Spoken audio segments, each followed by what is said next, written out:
Pakistan stock exchange में जबरदस्त तेजी का रुझान आज मुसलसल सातवें कारोबारी दिन भी जारी रहा और 100 इंडेक्स 650 पॉइंट्स इजाफे के साथ एक मौके पर तारीख की बुलंद तरीन सतह 91,358 पॉइंट्स तक पहुंचा, मगर फिर कुछ कमी के बाद इंडेक्स 90,864 पॉइंट्स की सतह पर बंद हुआ। कारोबार के दौरान इंडेक्स के हैवी स्टॉक्स यानी कि सीमेंट और तवानाई सेक्टर में तेज खरीदारी का रुझान देखा गया, जबकि ओजीडीसीएल, पीपीएल, एनबीपी, एमसीबीएल, एमएलएफसी मुस्बत जोन में रहे। नाजरीन, इसी तरह इंटरबैंक में अमरीकी करेंसी की कदर में कम मगर मुसलसल गिरावट देखी जा रही है, जहां सरमायाकारों का एतमाद बहाल हो रहा है। वहीं मार्केट के खिलाड़ी इस तेजी को आइंदा ज़रई पॉलिसी इजलास में शरह सूद में मुतवक्के बड़ी कमी को करार देते हुए ये उम्मीद कर रहे हैं कि शरह सूद में मुमकिन कमी और बेहतर कॉर्पोरेट मुनाफे के बायस सरमायाकार इस वक्त बाइंग स्प्री पर हैं और ये तेजी उस वक्त तक जारी रहेगी जब तक गैर मामूली हालात या बेयकीनी की सूरत हाल पैदा नहीं होती। इसी तरह कुछ खिलाड़ियों का यह मानना है कि अगर स्टॉक मार्केट इसी तरह बिहेव करती रही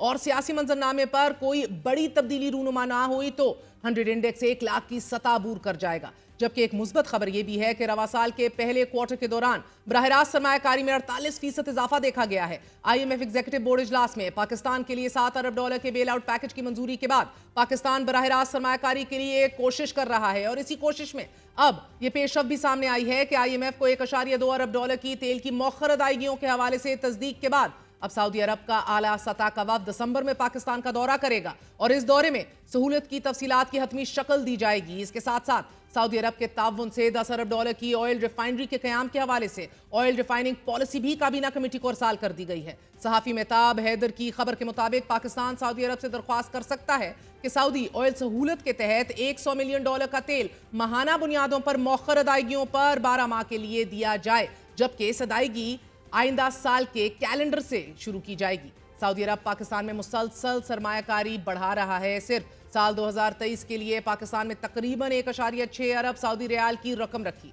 जिसमें से 1.3 अरब सऊदी रियाल मुख्तलिफ प्रोजेक्ट्स में लगाए गए। सऊदी सरमायाकारी को मजीद बढ़ाने के लिए आज वजीर आजम शहबाज शरीफ, वजीर खजाना, वजीर दिफा, वजीर निशकारी, वजीर पेट्रोलियम, वजीर तजारत और वजीर इत्तलात के हमरा सऊदी अरब के 2 रोजा दौरे पर रियाज पहुंचे हैं कि जहां फ्यूचर इन्वेस्टमेंट इनिशिएटिव के तहत 8वीं कॉन्फ्रेंस हो रही है। वजीर आजम का यह दौरा रवा माह के अवाइल में सऊदी सरमायाकारी आला सतही वफ्द के 3 रोजा दौरे के बाद पहला इंटरैक्शन है। वजीर आजम शहबाज शरीफ की सऊदी वली अहद शहजादा मोहम्मद बिन सलमान से भी मुलाकात हो गई है। रियाज कॉन्फ्रेंस शिरकत के बाद वजीर आजम शहबाज शरीफ जुमेरात को कतर जाएंगे, जहां वो COP29 में पाकिस्तान की नुमाइंदगी करेंगे। अमीर कतर की दावत पर किए जाने वाले इस दौरे में भी सरमायाकारी मौके पर बातचीत होगी। बज़ाहिर जहां हुकूमत को एक जानिब सियासी बेचैनी और अदालती चैलेंजेस का सामना है, तो दूसरी तरफ मुईशत के बुनियादी अशारिये गुज़िश्ता साल के मुकाबले में बेहतर दिखाई दे रहे हैं, लेकिन चैलेंजेस अपनी जगह बदस्तूर कायम है। मुल्की टैक्स आमदन में कमी का वो रुझान आज भी बरकरार है कि जो मुसलसल बढ़ रहा है। ज़राए के मुताबिक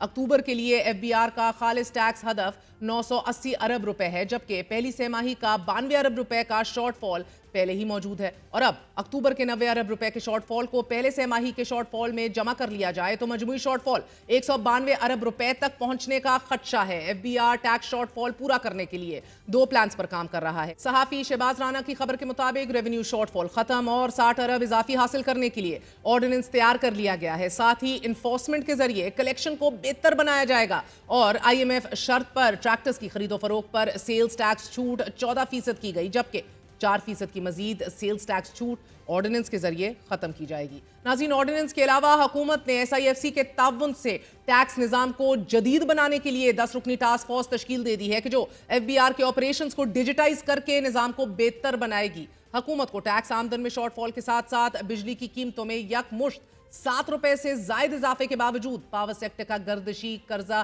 ताहाल बेकाबू है and that is a very big challenge unto itself. गुज़िश्ता 4 सालों के दौरान गर्दिशी कर्जे में तकरीबन 400 अरब रुपए का इजाफा हुआ है, जो इस वक्त एज वी स्पीक 2400 अरब रुपए तक पहुंच चुका है, जो 100 अरब मजीद इजाफे के साथ 2500 अरब रुपए से जायद होने का खदशा है। इन 2 चैलेंजेस के अलावा हुकूमत को PIA की निजकारी प्लान में भी रुकावटें देखने को मिल रही हैं। इस अमल दरामद प्लान के अंदर मुश्किलात पेश आ रही हैं। दुनिया न्यूज़ के सहाफ़ी मुदस्सिर अली राना की खबर के मुताबिक PIA की निजकारी के लिए निजकारी कमीशन ने 31 अक्टूबर बिडिंग तारीख रखी, लेकिन डेडलाइन मुकम्मल होने में 2 दिन बाकी हैं। इसके बावजूद अभी तक सिर्फ एक निजी कंपनी के कंसोर्शियम ने पेशगी रकम जमा करवाई है, जबकि बाकी 5 ग्रुप्स में से किसी दीगर ग्रुप ने ताहाल पेशगी रकम जमा नहीं कराई। मुआशी तज्जियाकारों के मुताबिक हुकूमत बेयकीनी के इंप्रेशन का खात्मा करने में कुछ हद तक कामयाब तो हुई है, लेकिन अभी स्ट्रक्चरल रिफॉर्म्स करने, बराह रास्त सरमायाकारी करने में कामयाब नहीं हो पा रही और सबसे बढ़कर सियासी पॉलिटिकल अनसर्टनिटी पर काबू नहीं पा सक रही।